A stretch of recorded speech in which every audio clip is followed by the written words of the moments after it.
Здравствуйте! В своих предыдущих видео я много раз отвечал на разные вопросы относительно техники боя собаки с человеком, о методике перехват и о прочих элементах в этом аспекте. Но в этом видео вопросы хочу задать я и в ответ увидеть мнение тех, кто посещает мой канал.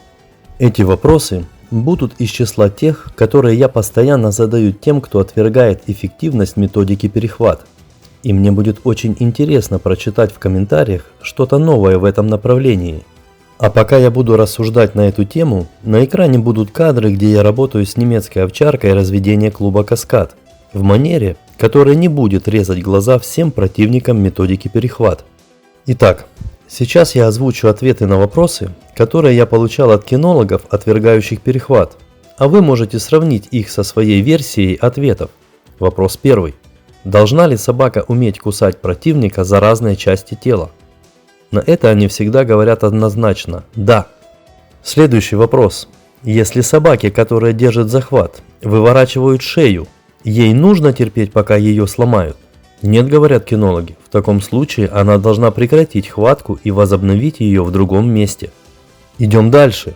Если собаку в процессе борьбы прижимают к стене или пытаются кинуть на нее какие-то тяжелые предметы, или наваливаются на собаку всей массой тела, пытаясь ее задушить, может она в таких случаях уйти в более выгодную позицию, меняя место хватки? Да, отвечают оппоненты. В таком случае перехват целесообразен. Следующий вопрос. Будет ли хорошо, если в процессе поединка, когда собаку бьют, она, производя хватку, будет активно закручивать в сторону обратную от бьющей руки и стремится занять положение, в котором ее тяжело будет ударить? И на этот вопрос ответ однозначный. Да, это будет хорошо.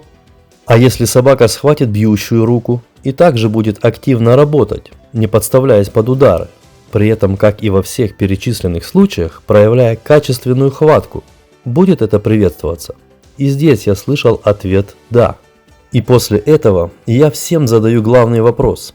Так а в чем противоречие? Если само наличие перемены места хватки вы приветствуете, и при этом мы все видим одну и ту же конечную цель – правильное действие собаки в различных ситуациях во время противостояния. Так может, причина всех споров лежит только лишь в методах достижения конечной цели, и что противникам перехвата просто не нравится классический вариант обучения этой методики, а именно первый этап под названием заученные перехваты? Но тут возникает вопрос. А как научить собаку менять место хватки в нужный момент? И когда именно этот момент становится своевременным? При этом все как один кинологи приветствуют так называемые спонтанные перехваты. А не кажется ли вам, что любой спонтанный перехват при частом повторении ситуации, которой он вызван, также становится своеобразной формой заученного перехвата? Да и в принципе, если кинолог в финальной фазе придет к качественной работе собаки в спарринге, приближенном к боевым условиям, то какая разница, какие промежуточные этапы он использовал? Это как в единоборствах у людей. Есть разные школы, но конечная цель одна – доказать свою состоятельность в поединке, и никак не иначе. Выходит, что о эффективности любой методики не стоит судить на основе промежуточных этапов подготовки. И лучшее, что может сделать кинолог, это дать собаке максимум информации о том, что ее может ждать в бою. Ведь на тренировках, работая с собакой, это инструктор решает, что она будет делать.